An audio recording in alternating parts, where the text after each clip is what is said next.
एक बहुत ही मज़ेदार खबर भारत की जानिब से आई है। अगर देखा जाए, इंडियन स्पेस रिसर्च ऑर्गेनाइजेशन ने एक ऐसा कारनामा कर दिखाया है जिससे भारत दुनिया का दूसरा बड़ा मुल्क बन गया है। 3, 2, 1, 0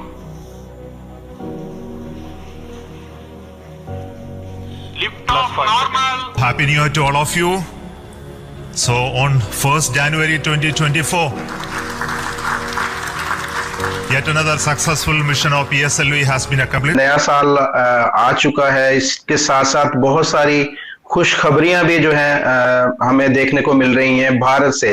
पाकिस्तान से हमारा दिल तो करता है कि खुशखबरी है, लेकिन कोई आ नहीं रही। पाकिस्तान से खुशखबरी कहाँ से आ सकती है? पाकिस्तान ऐसे कौन से काम करता है कि खुशखबरी मिले? भारत तो हर चीज़ में तरक्की कर रहा है। भारत के इसरो ने अब ब्लैक होल ढूंढने के लिए भी एक सैटेलाइट लॉन्च कर दिया है और ये नए साल का भारतीयों के लिए एक तोहफा है। इसरो ने लॉन्च कर दिया है एक्सपो सेट सैटेलाइट को। एक्सरे सैटेलाइट है जो कि अब ब्लैक होल्स को जो है वो स्टडी करेगी। इस प्लेटफॉर्म के जरिए एटलीस्ट मैं तो मुबारकबाद देना चाहूँगा इंडिया को, उनकी हुकूमत को, ISRO को। तारीफ जो होती है सोलर रब की होती है, इसके अलावा हम मुसलमान हैं। अच्छा। वो कहाँ भी चले जाएं उसका हमें कोई सरोकार नहीं है। अच्छा। हाँ, आप हमारे मुल्क के बारे में बात करें, हम वो बात करते हैं। नहीं तो इंडिया की कामयाबी पे बात करने में कबाहत क्या है? कबाहत ये है कि इंडिया एक लैला मुल्क, काफर मुल्क है। अच्छा। हमारा उनसे कंप्रोमाइज हो ही नहीं सकता, किसी बात पे नहीं हो सकता, क्योंकि वह हिंदुवाद वाकई बात करते। पाकिस्तानियों की सोच इससे आगे नहीं बढ़ सकती कि भारत एक काफिर मुल्क है, हिंदू काफिर होते हैं। पाकिस्तानी खुद तो तरक्की कर नहीं सकते, ना ही वो देख सकते हैं कि कोई और तरक्की करे। मैं समझता हूँ कि हमसे 100 गुना ज़्यादा वो अच्छे हैं इंडियन मुस्लिम्स, क्योंकि वो इंडिपेंडेंट रह के हर चीज़ कर रहे हैं और वहाँ के मुसलमान प्राउड करते हैं अपने इंडियन होने पे। वो तो चांद पे गया है तो हमारे तो बेल आसमानों पे पहुँच गए हैं। हाँ जी। हाँ, इसलिए हम इंडिया से आगे ये फिक्र ना करें। भारत के सैटेलाइट अभी ब्लैक होल ढूंढने निकले हैं। इससे पहले भारत ने चांद के लिए चंद्रयान और सूरज के लिए आदित्य L1 सैटेलाइट भेजे हैं, लेकिन पाकिस्तानी हमसे आगे निकल गए क्योंकि उनके बिल हमसे ज़्यादा आ रहे हैं। तो चलिए दोस्तों, पहले देखते हैं आज का वीडियो, फिर करते हैं बात। इस हवाले से चलूंगा और चलकर पाकिस्तानी आवाम से बात करूंगा, उन्हें बताऊंगा स्पेस प्रोग्राम के अंदर भारत जो है वो डे बाय डे एक नई इन्वेंशन जो है वो करता जा रहा है, नई नई सैटेलाइट्स बनाता जा रहा है। पाकिस्तान का स्पेस प्रोग्राम कहाँ पर इस टाइम स्टैंड कर रहा है? एक सैटेलाइट जो है वो लॉन्च की गई है जो कि ब्लैक होल्स को जो है स्टडी करेगी।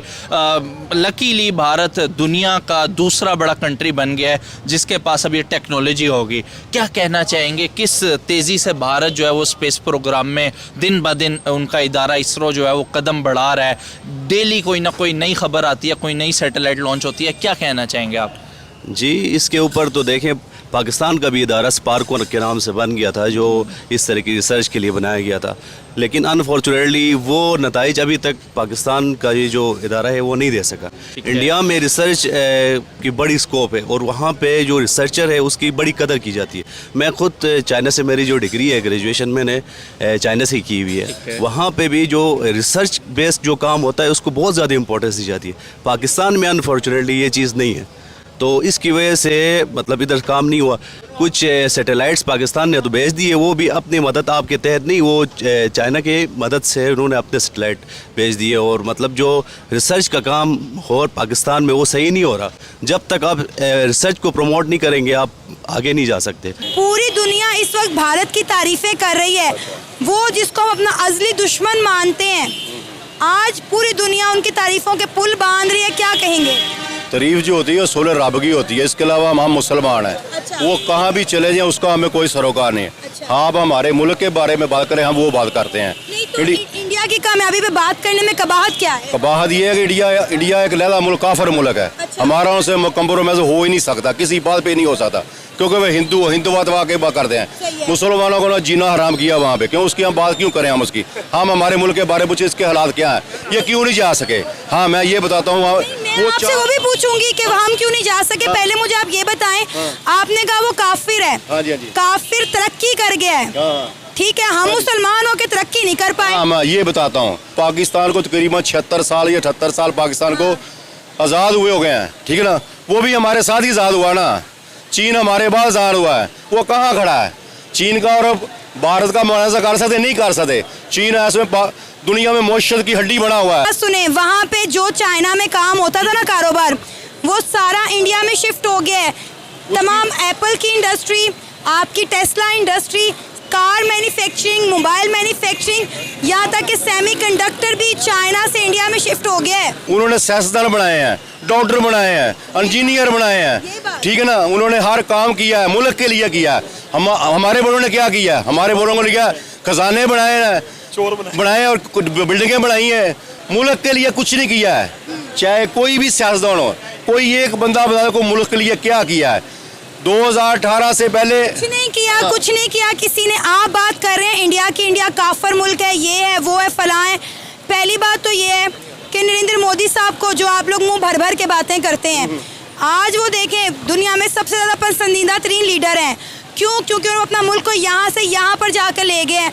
और हमारे सियासतदान किसी मुल्क में चले जाए तो चोर चोर के नारे लगते हैं। सही कह रही हूँ सर कि नहीं? बिल्कुल ठीक कह रही हैं आप। अब आप मुझे बताएं कि हमने ये काफिर मुस्लिम के बीच में फंसे हुए रह गए हैं और वो चांद पर पहुंच गए। असल में चांद में बिल्कुल बेशक पहुंच गया, कोई पता नहीं चला गया, पहुंच गया।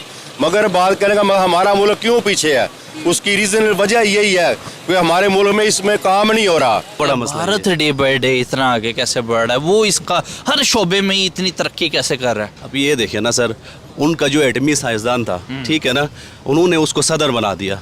और हमारे जो एटमी साइंसदान थे उनके साथ क्या सलूक किया गया और वो मतलब किस तरह इस दुनिया से चले गए, ये आप देख लें। अक़वाम ऐसे तरक्की नहीं करती। तरक्की तब होगी जब मतलब जो रिसर्चर होंगे उनकी कदर होगी, ठीक है, तभी तरक्की कर सकता है। अदरवाइज़ पाकिस्तान कभी भी तरक्की नहीं कर सकता है। लोग जो वेल एजुकेटेड हैं वो पाकिस्तान छोड़ना चाह रहे हैं, ठीक है कि नहीं।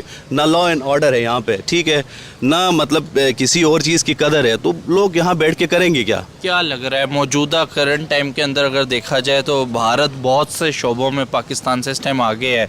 कोई एक शोबा जिसमें आपको लगता हो अभी पाकिस्तान जो है वो लीड कर रहा है, भारत से आगे है? मुझे नहीं लगता कोई भी ऐसा शोबा नहीं होगा जो पाकिस्तान इस टाइम पे लीड करता होगा। नहीं, कहता हूँ हम अंग्रेज़ों के गुलाम होते तो इससे बेहतर था। हमारा अच्छा सिस्टम चल जाना था, फिर भी कोई उनको एहसास होता। ये तो हमारे हुक्मरानों में इतनी पावर नहीं है कि सनी देओल ने एक मूवी में सीधा कह दिया है कि अगर पाकिस्तानियों को दोबारा मुल्क में जाने का मिल जाए ना तो पूरा पाकिस्तान खाली हो जाए। कितनी उसने घटिया घटिया बातें की हैं पाकिस्तान। नहीं सर, घटिया बात नहीं थी, बिल्कुल सही बात की थी। मुझे बताएं, मुझे ठीक की बात, उन्होंने बात ठीक की है, लेकिन मैं कहती हूँ आज बॉर्डर खुलेगा मैं भी चली जाऊंगी। ठीक है। तो वीडियो आप लोगों ने देख ली। तो इसरो की तरफ से भारत के लिए न्यू ईयर का ये बहुत बड़ा तोहफा है, क्योंकि ब्लैक होल को ऑब्जर्व करने के लिए जो सैटेलाइट भारत ने भेजा है वो ऐसा करने वाला दूसरा देश बन गया है नासा के बाद। नासा ने सिमिलर ऐसा ही एक सैटेलाइट भेजा था 2021 में, उसके बाद भारत ये करने वाला दूसरा देश बन गया है। तो आप सबको ये न्यूज़ कैसी लगी? अपनी राय आप हमें कमेंट कर ज़रूर बताइएगा।